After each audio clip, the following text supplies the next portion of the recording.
Olá,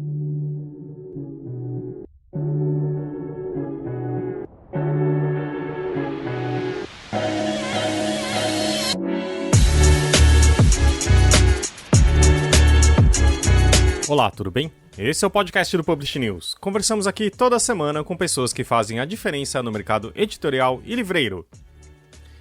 Idealizada pelo Itaú Social, a campanha Leia para uma Criança já distribuiu mais de 57 milhões de livros ao longo dos seus 10 anos de história. São coleções, livros em braille e acessíveis que chegam para crianças, famílias, escolas públicas, bibliotecas e organizações da sociedade civil em todo o Brasil. Este mês, a iniciativa está com seu edital para 2021 aberto e com uma novidade. Selecionará somente obras que valorizem histórias, pessoas e culturas negras e indígenas. Além disso, acontece também a distribuição das coleções de 2020, com os livros A Visita, da autora e ilustradora Antidam, e Com Que Roupa Irei para a Festa do Rei, do autor Tino Freitas e da ilustradora Ionite Zilberman. Para falar sobre o processo de seleção e distribuição das obras, esclarecer dúvidas sobre o edital e ainda reforçar a importância da leitura na primeira infância, o podcast do Publish News conversou pela segunda vez com Diane Mello, coordenadora de engajamento social e leitura do Itaú Social. Esse podcast é um oferecimento da MetaBooks, a melhor e mais moderna plataforma de metadados, agora ainda mais essencial do que nunca. E já ouviu falar em POD? Impressão sob demanda? Nossos parceiros da Livro são referência dessa tecnologia no Brasil, que permite vender primeiro e imprimir depois, reduzindo custos com estoque, armazenamento e distribuição. Com o POD da Livro, você disponibiliza 100% do seu catálogo sem perder nenhuma venda. E aliás, a Livro é a única livraria no Brasil com as obras de Louise Glück, vencedora do Nobel de Literatura de 2020, disponíveis para pronta entrega. Estão disponíveis os livros Vita Nova e The Seven Ages. Procura lá na loja.umlivro.com.br. Este é o programa número 140, do dia 19 de outubro de 2020, gravado no dia 15. Aqui é Fábio O'Hara e estamos também acompanhados com Thalita Facchini e Leonardo Neto. A Jenny está aqui voltando depois de quase 2 anos, né? Foi em 2018, quando a gente podia se encontrar. Você foi na sede mundial do Publish News. Foi, verdade. E agora de volta, né? Já com alguns milhões de livros a mais distribuídos pelo programa. E com um edital novo aqui, né? Quer dizer, não vou falar iniciando, mas tocando agora. Conta um pouco sobre esse novo... Do Leia para uma Criança. Obrigado. 2020. Leia para a Criança 2021, né? 2021, depois de 10 anos de programa, a gente abre aí um edital especial, porque pela primeira vez a gente está direcionando para uma temática específica, né? Que é uma temática para literatura de tema indígena e da temática negra também, né? E aí chamando atenção, obviamente, para essas autorias. Para o olhar do livro infantil, contemplando essas duas possibilidades que são tão importantes, né? Eu queria saber, Diane, como é que foi nos bastidores, assim, as costuras para vocês chegarem nesses dois grandes temas, né? Como é que foram essas discussões e por que esses temas? E aí eu já aproveito a minha própria pergunta para ir um pouco adiante.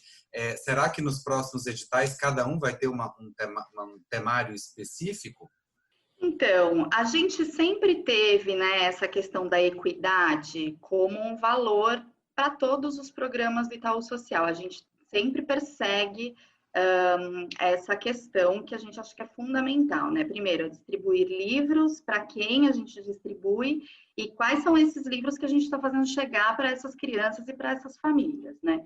Então, quando a gente vai olhar para o contexto geral, né, ao longo desses 10 anos, a gente já distribuiu 57 milhões de livros, com muito foco, né, nessas crianças, nessas famílias que vivem numa situação de muita vulnerabilidade, né, para bibliotecas comunitárias, organizações da sociedade civil, a gente começa a pensar nessas questões, né? Então, quando a gente vai olhar para os editais anteriores, né, e olha para quais temáticas que chegam, a gente leva um susto de saber que 9% só dos livros que a gente recebe via edital estão contemplados nessas duas temáticas, tanto indígena como a questão da temática negra.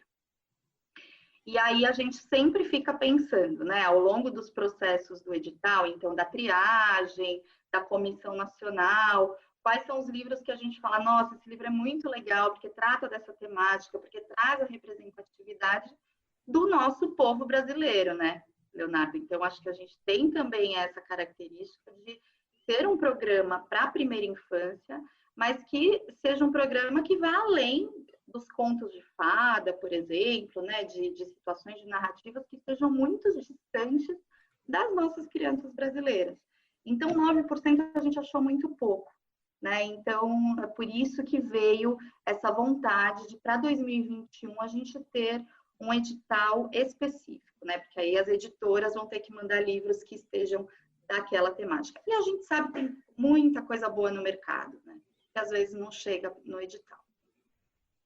E você acha que nas próximas edições vai ter sempre um tema específico, assim? Ou temas específicos, no caso desse ano, né? São 2. Eu acho que ainda é cedo para dizer, né? A gente está com o edital aberto até o dia 21 de outubro, recebendo, né? Então, a última semana do edital, recebendo as obras. Acho que a gente vai avaliar também como chegam essas obras. A gente espera que sejam obras de qualidade, né, que a gente tenha muita dificuldade para selecionar esses livros, e que a gente possa também tratar a cada ano uma temática diferente. Pode ser uma possibilidade. Embora a gente saiba que literatura, eu particularmente não gosto muito dessa questão de atrelar uma temática à literatura, porque eu acho que a literatura ela não tem que ter uma razão de ser, ela não pode ser didatizante, né? Ela tem que ser essa questão mais da fruição, da arte, das inúmeras possibilidades que ela nos traz. E como é que está a adesão esse ano das editoras? Estão participando bem? Estão participando bem, né?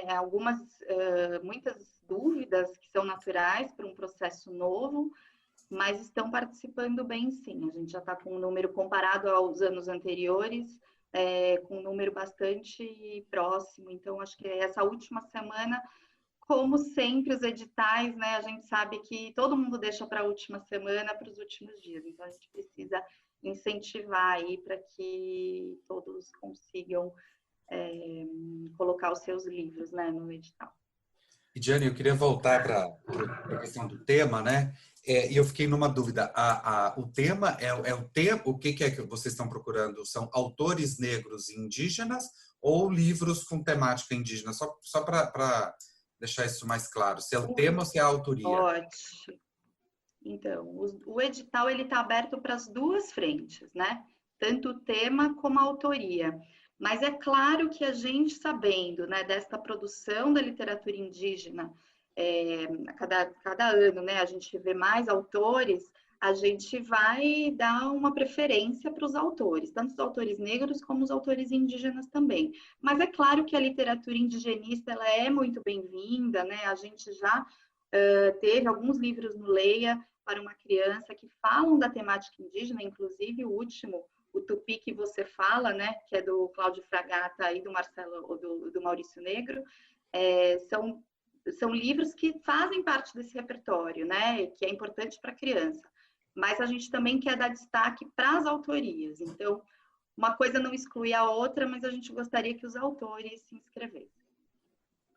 Eu acho que é inevitável também perguntar se, como a gente acompanhou um pouco o tempo, o processo da Magazine, da Magalu, de ter trainees apenas negros, existe uma reação também, uma reação positiva, claro, mas também um pouco, entre aspas, algo contrário, né? Também falando uma série de absurdos. Vocês pensaram nisso também? Como que é o posicionamento do Itaú Social em relação? Então, Fábio, como eu disse anteriormente, a gente sempre trabalha, né, com a equidade como um tema base, né, como um valor.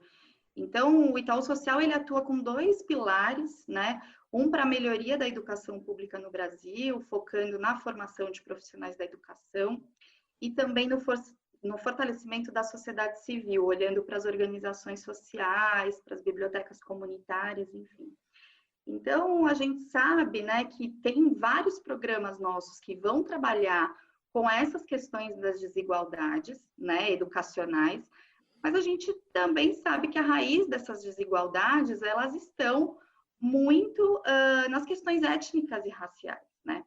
Então, olhando agora para a literatura, que é o nosso core, né, o programa Leia para uma Criança, olhando para a literatura, a gente acredita muito no potencial que a literatura tem para contribuir na diminuição dessas desigualdades, né? Então, um livro desse, chegar numa família, né, e despertar nessa família essa conversa, né? Digamos que chegue numa família branca, classe média, né? A família precisa conversar sobre esse tema, né? Precisa discutir sobre isso. Ou para uma criança negra, que bom que a criança vai poder abrir o livro e se identificar com aquele personagem que está no livro, né? Ou uma criança indígena, que a gente também tem um trabalho muito, uma parceria muito estratégica com a Unicef, que trabalha com os municípios da região norte do país, municípios de alta vulnerabilidade, para aquelas crianças também receberem livros de literatura de qualidade, né? Então, claro, a gente não teve nenhum tipo de crítica nesse sentido, porque a gente também sabe no nosso trabalho, né, de anos trabalhando em prol da educação pública brasileira, com muitas parcerias, a gente não faz nada sozinho, né? Então, acho que tem também esse contexto todo, mas os desafios ainda são enormes, mas a gente precisa começar a atuar, né? E acho que esse edital, ele traz muito dessa força e desse olhar para as mudanças. E, Diane, quando passar o dia 21, né, quando se encerra o período de inscrições, quais são os próximos passos? Como é feita a avaliação dessas obras? Como é que vocês selecionam esses 2 títulos que vão chegar nas casas das pessoas lá no ano que vem? Vamos lá, Leonardo, a gente tem, então, após o dia 21, a gente já começa um processo de triagem desses livros, observando se eles estão em consonância com o que está descrito no edital ou não, né? Após essa triagem, a gente vai para uma etapa de comissão nacional, que a gente convida especialistas na área de educação, na área de literatura, mediadores de leitura, pessoas envolvidas com educação infantil, né? Ainda que o programa é para a primeira infância, e pessoas representantes de várias regiões do país. Então, a gente se reúne com esse pessoal, olha os livros, e aí tem uma série de indicações, de matrizes, de qualidade de literatura infantil, e a gente vai olhando para cada aspecto desse livro, né? Depois disso, a gente vai para uma análise jurídica, de direito autoral e tudo mais, uma análise técnica com pareceres técnicos, né? Que aí a gente vai para uma outra etapa com especialistas, e a última etapa que a gente gosta muito, que são os grupos focais, que é o momento onde a gente pega esses livros que vão chegando, né? Então, vão passando por essas etapas, e eles vão para as mãos das crianças e seus mediadores. Então, para as famílias, para mediadores de leitura e para as crianças. Então, eles também fazem essa análise dos livros, né? Então, às vezes um livro que foi super bem pontuado, que os especialistas amam, quando chega na mão da criança não tem aquele mesmo efeito, né? E vice-versa. Às vezes é um livro que a gente não acha tecnicamente tão bom, mas quando chega na mão da criança ele faz o maior sucesso, né? E no fim a gente sabe que a voz do leitor importa muito, né? Mesmo que ele seja uma criança. Então, a gente também faz esse trabalho de grupos focais para poder analisar. E aí, por fim, o processo de compra, né, de negociação, enfim. É muito gostoso. E eu vou te contar uma coisa meio de bastidores do Publish News, mas que eu acho saboroso. Sempre que a gente dá qualquer nota, e nisso a gente vê a dimensão do programa, né? A gente dá qualquer nota sobre o Leia para uma Criança, a quantidade de pessoas que a gente percebe que não são assinantes do Publish News, não estão ligadas ao mercado editorial, mas a quantidade de pessoas que vêm comentar as notícias, seja para falar que sempre recebeu, seja para falar que não recebeu esse ano, que não conseguiu se inscrever ou solicitar os livros e tal, é enorme. Então, assim, acho que vocês estão super de parabéns com isso, né? Vocês conseguem ter uma entrada muito importante aí nesse segmento. Muito bom você compartilhar isso com a gente, porque a gente fica muito feliz mesmo, né, de ver como o programa ele nasceu para isso, né, Leonardo? Ele ficou durante muitos anos só nessa chave de distribuir livros, né? Então, distribuir livros gratuitamente. E aí a gente começou a afinar um pouco esse processo da distribuição também, né, focando aí nessas famílias mais vulneráveis, né, de quem de fato não tem acesso, né, a literatura de qualidade, e também em parceria. Então, quando eu falo das bibliotecas comunitárias, a gente tem a RNBC, que tem 115 bibliotecas comunitárias espalhadas pelo país, que distribuem os livros para a sua comunidade, né? E não só distribui, a gente sabe que aquela criança também frequenta a biblioteca, né? Que aquela família também tem um apoio de algum mediador de leitura para ler esse livro em casa com seu filho, né? Então, é um processo de formação. A gente diz que é um processo de distribuição que é qualificada. Porque o livro, o objeto livro, ele pode ser o melhor livro do mundo. Se eu não tenho valor, né? Se eu não dou valor àquilo, ele é mais um objeto, né? Então, a gente sabe da importância desse mediador, seja ele a família, seja ele o professor. A gente tem também uma parceria enorme com as secretarias de educação. Então, professores, gestores, né, que trabalham fazem lá um evento para distribuir os livros do Leia para uma Criança, mas que envolvem as famílias, né, que fazem sarau com as crianças. Então, você vê esse projeto mesmo indo além da distribuição, que para a gente é muito significativo. E você tem, em termos percentuais, assim, o que é que vai para essas entidades, bibliotecas comunitárias, secretarias de saúde? Sim, 78% dos livros hoje vão para essa distribuição focalizada que a gente chama, né? E quantos livros vocês esperam distribuir em 2021? 2 milhões. 2 milhões de kits, né? Na verdade, a gente tem os livros em braille também, as coleções acessíveis, que também é uma parte que a gente gosta muito de divulgar e de dizer que é direito das pessoas, das crianças com deficiência também terem acesso à literatura de qualidade. Então, hoje a gente também faz a distribuição em braille, que é a primeira a esgotar, né? Impressionante, assim, a gente lança, já esgota. E a gente tem também no site euleioparaumacriança.com.br todas as coleções que a gente já distribuiu em formato acessível. Então, com libras, né, a imagem ampliada, com sons, com todos os recursos disponíveis. Então, é algo bem, bem importante para a gente. E agora, em outubro, que começa a distribuição das coleções deste ano, né? Que são, acho que já começou, a gente vai encerrar no dia 19. Então, essa é a última semana. Para quem ainda não solicitou, dá tempo de solicitar a coleção. É bem antecipado, né? A gente lança o edital de 2021 praticamente junto com a campanha do Leia para uma Criança 2020, né? Que é onde tem a distribuição. Esse ano é a visita e Com Que Roupa Irei para a Festa do Rei. São 2 títulos muito maravilhosos que a gente gosta muito. Já está querendo saber a reação das crianças, né? E é gostoso, te dando outro feedback, né? E sempre que sai o resultado, os editores ficam numa alegria e eles ligam para a gente para contar, né? Eles querem que a gente dê um destaque para isso, porque, enfim, eles ficam numa super alegria aí.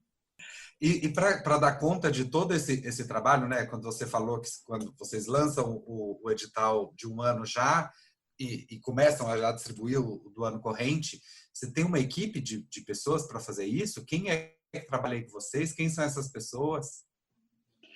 A gente tem a equipe do Itaú Social, né? Que dá pleno suporte, toda a área de compras, toda a área de jurídica, toda a área de comunicação, né? Nós temos uma equipe de um parceiro nosso, que é a Vagalume, e faz essa parte da curadoria com a gente, né? Então, toda essa questão do edital, até a compra dos livros, a Vagalume nos apoia muito com isso. Só voltando, assim, já que comemorando 10 anos, né? Você falou tudo bem, começou uma distribuição, né? Mas por que livro infantil? Né? Porque, assim, claro que a gente tem uma série a gente tem um mercado tanto que é sedento por livros, mas por que a escolha pelo livro infantil? Fábio, Itaú Social sempre trabalhou nessa perspectiva da educação básica, né, da garantia de direitos de crianças e adolescentes. E na época do lançamento do programa, lá em 2010, a gente começou a pensar qual seria um gesto concreto para se garantir algum direito para uma criança, né? E aí a leitura sempre foi um valor, antes até de 2010, quando a gente fazia uma parceria com a Pastoral da Criança, nas agências do Banco Itaú, que tinham caixas e as pessoas doavam livros, né? Então tinha uma coisa do livro já permeando essa ideia da garantia de direitos. Então, foi um gesto concreto, né? O Leia para uma Criança, ele é um convite para a sociedade, né? De fazer algo para uma criança. Tanto que depois de um tempo a gente falou, bom, não é só leia para uma criança, também é leia para e com uma criança, né?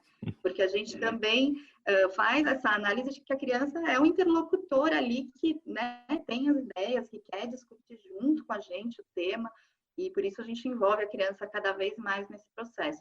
Mas respondendo a sua pergunta, por que o livro? Porque a primeira infância, né?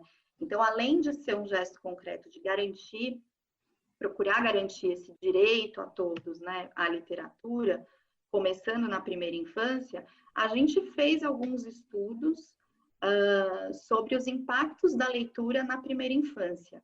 E aí a gente descobre coisas incríveis, né, do campo cognitivo e não cognitivo também, né? Então, desde a criança na barriga da mãe, quando ela começa a ouvir, ela já reconhece a voz da mãe, a entonação da mãe ou do adulto que está lendo ali com ela. Quando ela nasce, ela reconhece isso, né? Ela vai estabelecendo conexões, o tempo de atenção, criatividade, raciocínio, níveis de repetência que acabam diminuindo quando a criança tem o hábito da leitura na primeira infância. Então, assim, eu poderia ficar aqui um tempão destacando quais os benefícios. E, além disso, um benefício que a gente sabe que ele é inegável, né? Que é essa questão do acesso à cultura, à arte, ampliação de repertório, né? A possibilidade dessa criança imaginar, ter empatia, enfim, né? Acho que essa questão mais integral, né? Do desenvolvimento integral do ser humano, que não é só o cognitivo. Eu não leio para uma criança só porque ela vai ser melhor alfabetizada, né? Eu leio para uma criança porque eu quero desenvolver um vínculo ali com ela, né? Ela ter ali o adulto como uma pessoa fundamental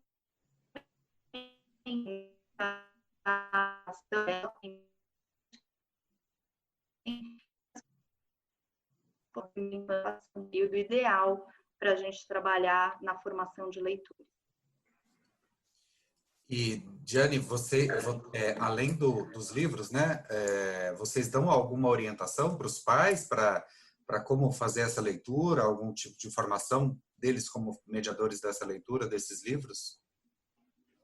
Sim, a gente, junto com a coleção dos livros, a gente entrega um mapa de leitura, que na verdade são algumas orientações sobre aquela obra, né, de coisas que às vezes a gente, adulto, ali rapidamente nem se dá conta, mas de repente tem um segredinho na ilustração, tem algo bacana que pode despertar ali uma conversa, então a gente dá essas orientações, essas dicas para os pais, mas além disso, a gente desenvolveu um curso em parceria com o Laboratório Emília, chamado Infâncias e Leituras.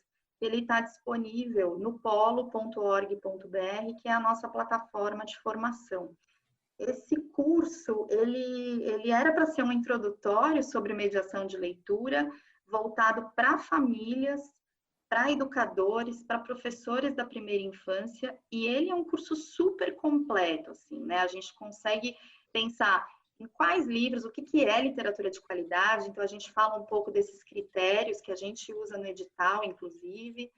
Então, como escolher um bom livro para o seu filho, como fazer essa mediação de leitura. A gente fala das infâncias, né? Então, essa pergunta que o Fábio fez, por que a primeira infância é um momento principal para a gente fazer ali, instituir um hábito de leitura, né? Então, o curso ele é bem completo e ele está, inclusive, com as inscrições abertas. Então, quem quiser, no polo.org.br, Infâncias e Leituras.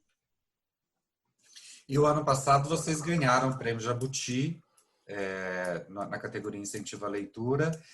Como é que foi a festa por ter recebido esse prêmio? Onde é que está a estatueta? Foi incrível, né?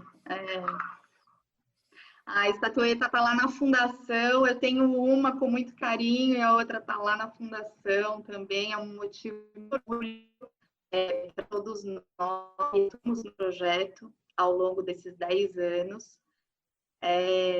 Acho que é um reconhecimento não só nosso, né, mas de todos os parceiros que estão com a gente. Vocês travaram para mim, vocês estavam me ouvindo? Sim. Uhum. Desculpe, então.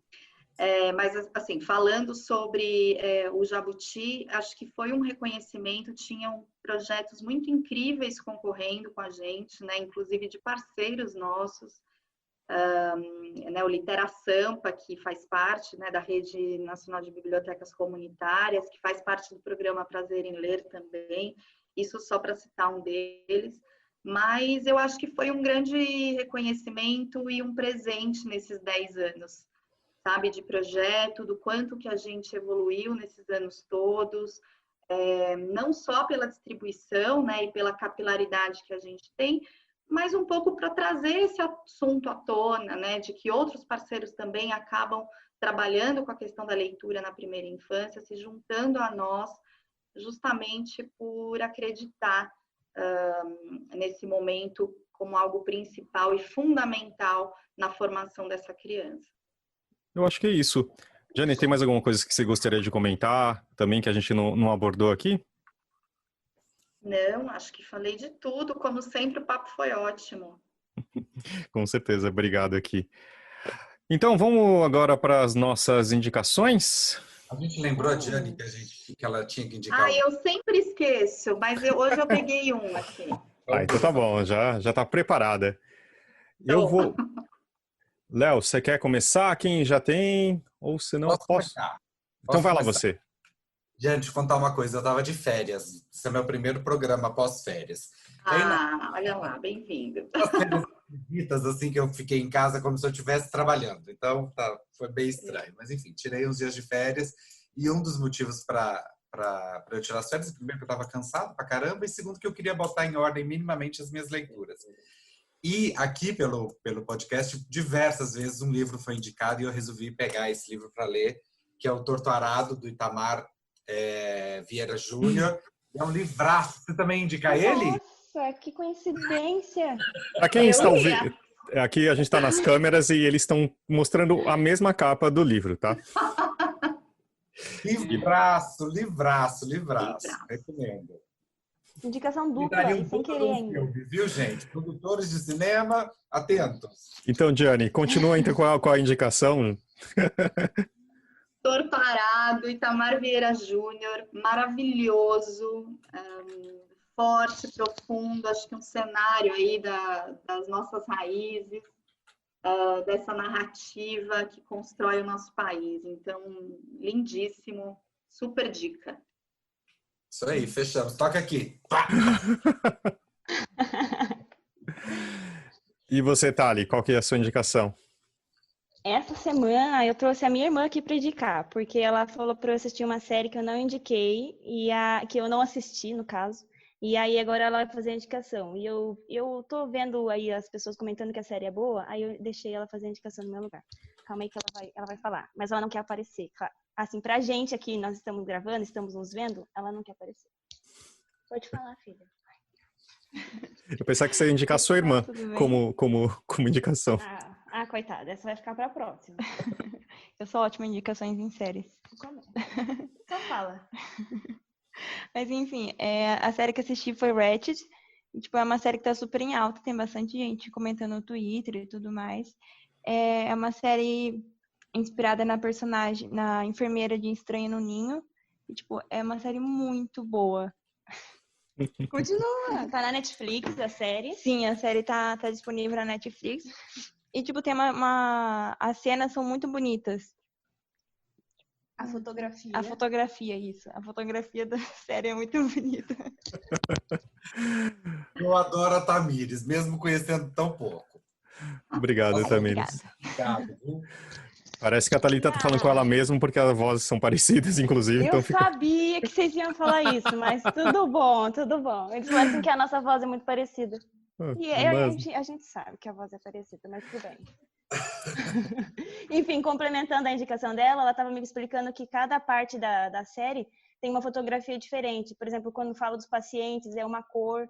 Aí, quando fala mais da vida pessoal da personagem, a fotografia muda para uma outra, para fazer o personagem, quem está assistindo, meio que acompanhar as emoções da personagem. E como é que chama a série? Repete? Chama Ratched. Ratched. Como sempre, tem os links no post, tá, do podcast. E eu vou fazer a minha, que é dupla.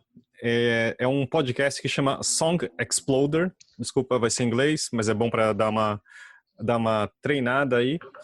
É uma série muito interessante que ele mostra como a criação de certas músicas, tá? Certas canções. E aí, como um podcast fez muito sucesso, ele virou uma série na Netflix, que tem a ótima tradução de Por Trás Daquele Som. E chama Song Exploder, né? Tipo, tudo bem, deixa pra lá. Mas é super interessante, são 4 episódios, tá? Que está na Netflix, você procura lá, Por Trás Daquele Som. E conta 4 músicas bem diferentes, mas muito interessantes. Uma delas, que aí mais da geração, talvez minha e do Léo, que é do Losing My Religion, do R.E.M. Então ele conta tanto essa parte musical, que é um bandolim, né, que é uma coisa super estranha para música no final dos anos, sei lá, 90, 2000, agora me fugiu. E tipo que tava rolando, começando Nirvana, Soundgarden, e aí fala assim, vamos fazer uma música de bandolim. Só que ninguém acreditou naquela música, e aí depois aparece os componentes do R.E.M. ouvindo depois de 30 anos a música, e fala assim, como que criaram, e o entrevistador é super bacana, e começa o Michael Stipe falando assim, não é autobiográfico, nada, depois ele ouve o próprio vocal, e ele começa a se emocionar, é muito bonito, é muito incrível, tanto o podcast quanto a série. E no final sempre aparece a música inteira. Só que eles fazem uma coisa incrível, que é recriar o clipe da música. Então, assim, tem uma nova versão de Losing My Religion. E é super bonita, em animação mesmo, assim, sabe? Então, acho que vale a pena. Faz tempo que eu não fico acho tão legal uma série, sabe? Porque tem essa coisa também com a música. E depois eu fiquei ouvindo o podcast também, que é muito bacana. Então, e tem essa, eu falei, vou ouvir só o R.E.M., que é a única que eu conheço, né, que eu sou velho. E aí tem uma música do Hamilton, né, daquele serial, do musical que a Maju indica, adora, Thalita também. Mas, e depois eu não conheci, da Alicia Keys, que eu não conhecia a música, que chama 3 Hour Drive, que é super emocionante. E que eu não vou dar spoiler, e de um cara que chama Ty Dolla $ign, que é uma música sobre Los Angeles. Tá, que eu também não conhecia, mas deu muita vontade de conhecer e eu fiquei ouvindo, mas vale a pena lá. Me empolguei, desculpa. Enfim, acho que é isso, né? Temos um programa, Fabinho? Temos um programa, Leonardo. Fazia tempo que eu não falava isso. Gianni, muito obrigado por estar aqui de volta depois desse tempo. Obrigado para você e por a Thaís Social pelos livros. Eu estou aqui em casa esperando, eu e meu filho, para chegar logo para a gente ver essas novas histórias. E, Gianni, isso é para poucos, repetir a dose, viu? Muito bem, muito bem. É verdade. Obrigada, gente, pela oportunidade de falar de novo desse programa que é nosso. Valeu, gente. Vamos fazer uma foto? Ia falar assim, até semana que vem, mas já vou fazer a foto. Vou parar a gravação.